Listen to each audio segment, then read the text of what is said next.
ഞാൻ ആരോടെങ്കിലും ദേഷ്യപ്പെട്ടിട്ടുണ്ടോ? ഉണ്ടോ?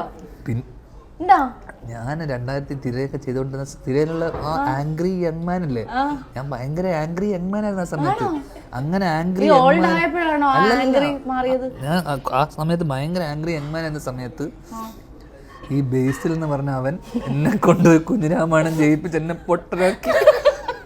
പൊട്ടനാക്കിയതോടുകൂടി എൻ്റെ ഇമേജ് മൊത്തം എന്ന് വെച്ചാൽ അർജുൻ റെഡ്ഡി ആയിരുന്ന ഞാൻ ഇങ്ങനെ ഇരുന്ന ഞാൻ എന്നെ മറ്റേ പൊട്ടൻ ലാലുവാക്കി എന്നെ പുറത്തുള്ള ആൾക്കാർ പോലും പിന്നെ ഞാൻ ആംഗ്രി കാണിച്ചാലും കോമഡി എന്ന് പറയുന്ന അവസ്ഥാനം വെച്ച് കഴിഞ്ഞാൽ റിയൽ ലൈഫിൽ എന്നെ പൊട്ടനായിക്കളഞ്ഞ ഇവൻ. ഞാൻ ദേഷ്യപ്പെട്ട പോലും ആൾക്കാർക്ക് എന്ന് കാണിച്ചാൽ പോലും കോമഡി പറയുന്ന ഇപ്പൊ ഞാൻ ദേഷ്യപ്പെട്ടാൽ പോലും ലാലുവിന്റെ ദേഷ്യം പോലെ കാണുന്നുള്ളൂ. അങ്ങനെ ഒരു കാര്യമില്ല, എന്റെ ദേഷ്യം നേക്കൂല. കലിപ്പൊക്കെ കാണിക്കുമ്പോ ആൾക്കാർക്ക് ഇപ്പൊ ചിരിയാ.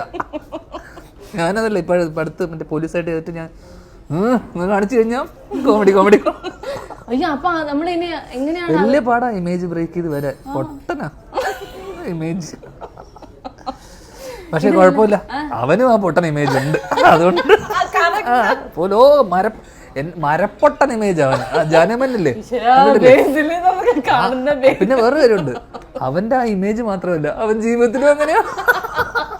എനിക്ക് ഇമേജ് മാത്രമേ ഉള്ളൂ, അല്ലെങ്കിൽ ഞാൻ ജീവിതം സീരിയസ് ആണ്. ആ പോസ്റ്ററിലൊക്കെ ധ്യാന്റെ ഒരു പ്രത്യേക എക്സ്പ്രഷൻ മാത്രമേ എനിക്ക് കാണാൻ സാധിച്ചിട്ടുണ്ടായിരുന്നുള്ളൂ. ആ എക്സ്പ്രഷൻ അത് മൊത്തം പടത്തിലെ എക്സ്പ്രഷൻ. അതെങ്ങനെയായിരുന്നു എക്സ്പ്രഷൻ ഒന്ന് കാണിച്ചു തരുമോ? അത് എക്സ്പ്രഷൻ എന്ന് അറിയാമോ, ഇടയ്ക്ക് കഥ മനസ്സിലാവില്ലല്ലോ, ആ സാധനമാണത്.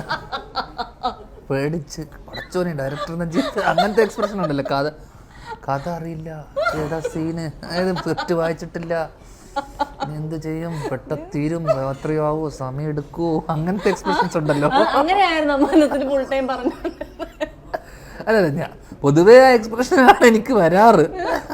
പക്ഷെ ഇതെനിക്ക് തോന്നുന്നു പുള്ളിക്ക് എൻ്റെ മനസ്സ് കറക്റ്റായിട്ട് അറിയാം ഞാൻ മടിയനാണെന്നുള്ള കാര്യം. എന്ന് വെച്ച് കഴിഞ്ഞാൽ അങ്ങനെയല്ല, ഞാൻ പറഞ്ഞ നമ്മളെ കൃത്യമായിട്ട് ആസ് എൻ ആക്ടർ പുള്ളിക്ക് മനസ്സിലായി ഫസ്റ്റ് 2 ദിവസത്തിനുള്ളിൽ തന്നെ. പുള്ളി പറയുന്നതേ ഞാൻ ചെയ്യാറുള്ളൂ. ഒന്ന് നമ്മുടെ സൈഡിൽ നിന്ന് ഞാൻ ഏതെങ്കിലും മൂലക്കെങ്കിലും ഇരിക്കും, ഞാൻ ബാബാ നമുക്ക് മറ്റേ സാധനം ഇപ്പം എന്താ ചേട്ടാ ചെയ്യുന്ന സമയത്ത് ഞാൻ ഇതിപ്പം നമുക്ക് ഇതാണ് വേണ്ടത്. ഇപ്പം ചിലവർ മെത്തേഡ്, ഇപ്പം ദുർഗ ഏതൊരു ഇൻ്റർവ്യൂവിൽ ഞാൻ പറഞ്ഞു കേട്ടോ, പുള്ളിക്കാരിക്ക് അതിൻ്റെ ഒരു ഹാങ് ഓവർ ഉണ്ടായിരുന്നു പരിപാടി. എനിക്ക് ഒരു ഹാങ് ഓവറും ഇല്ല, ഒരു തേങ്ങയില്ല. വൈകുന്നേരമാകുമ്പോൾ മറ്റേ സ്കൂൾ വിടുന്ന പോലെയാ, ഫസ്റ്റ് ഞാൻ ഓടിപ്പോകും കാറൊക്കെ. ഫസ്റ്റ് സ്കൂൾ വിട്ട് കഴിഞ്ഞിട്ട് കുട്ടികൾ ഓടിപ്പോകൂലേ, അതുപോലെ എന്ന് വെച്ചാൽ പാക്കപ്പ് എന്ന് പറയാൻ തന്നെ ഞാൻ അവിടെ നിന്ന് വണ്ടി എടുത്ത് വിട്ടിട്ടുണ്ടോ.